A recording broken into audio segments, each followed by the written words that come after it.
എവിടെയും കാണുള്ളൂ. അത് ഗുരുവായൂർ പോയാലും ശബരിമല പോയാലും അജ്മീറിൽ പോയാലും ഒക്കെ അത് തന്നെയായിരിക്കും കാണും. സർ, ഓഷോ ഒരിക്കൽ പറയുകയുണ്ടായി, ഒരു സാധകൻ അല്ലെങ്കിൽ ഒരു ശിഷ്യൻ ബോധപ്രാപ്തിയിലേക്ക് എത്തുന്നതിന് ഏറ്റവും പ്രധാനപ്പെട്ട കാരണം അദ്ദേഹത്തിൻ്റെ ഗുരുവിൻ്റെ ബ്ലെസ്സിങ്സ് ആണ്. ഏകദേശം 99%. ബാക്കി 1% മാത്രമാണ് അദ്ദേഹത്തിൻ്റെ പ്രയത്നത്തിന് സാധ്യതയുള്ളൂ എന്ന് അദ്ദേഹം ഞാൻ സൂചിപ്പിക്കുന്നുണ്ട്. അപ്പം അതിൻ്റെ സത്യം ഒന്ന് സാർ പറയാം.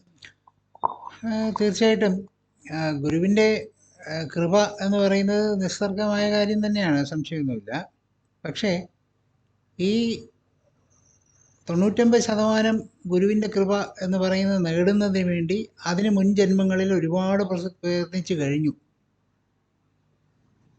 ആ പ്രയത്നത്തിൻ്റെ ഫലമായിട്ടാണ് ആ ഗുരുവിൻ്റെ അടുത്ത് വരുന്നത്. സാറിന് ഭാരതരത്നം സമ്മാനിച്ചാൽ സാർ ഇഷ്ടപ്പെടും? ഭയക്കണ്ട. സമ്മാനിക്കുകയാണെങ്കിൽ സമ്മാനിക്കുന്ന ആള് ഒരുപക്ഷെ രാഷ്ട്രപതിയായിരിക്കും. സാറിൻ്റെ പ്രയത്നങ്ങളും സാറിൻ്റെ ജീവിതവും അല്ലേ ഭാരതരത്നം ഉണ്ടാക്കി തരുന്നത്? ആണല്ലോ, അത്രയേ ഉള്ളൂ.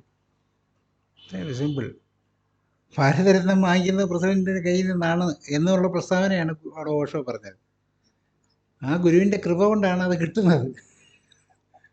അതിനുവേണ്ടി ഈ 99% നടക്കുന്ന ഒരു പ്രയത്നം സാറ് പൂർവ്വജന്മങ്ങളിൽ ചെയ്തിട്ടുണ്ടെങ്കിൽ അതിൻ്റെ ഫലമായിട്ടാണ് അങ്ങനെ ഒരു ഗുരുവിൻ്റെ അടുത്ത് വന്ന് ചേരുന്നത്. അപ്പോൾ പിന്നെ ആ ഗുരുവിൻ്റെ കടാക്ഷം കൊണ്ട് അത് കിട്ടുന്നു. അതായത് ഭാരതരത്നം കിട്ടും ചോദിച്ചത് കൊണ്ട് സാറിനി അങ്ങനെ ഒരു തെറ്റിദ്ധാരണ വച്ചേക്കരുത്. ഭാരതരത്നം കിട്ടുമെന്ന് സ്വപ്നം കണ്ടുവെന്നോ, ഇപ്പം രാജേഷ് പറഞ്ഞ പോലെ സ്വപ്നം കാണുകയോ ഒന്നും ചെയ്ത് കളയരുത്. അബദ്ധത്തിന് പറഞ്ഞു പോയതാണ് കേട്ടോ, ക്ഷമിച്ചേക്കണം. അത്യാഗ്രഹം.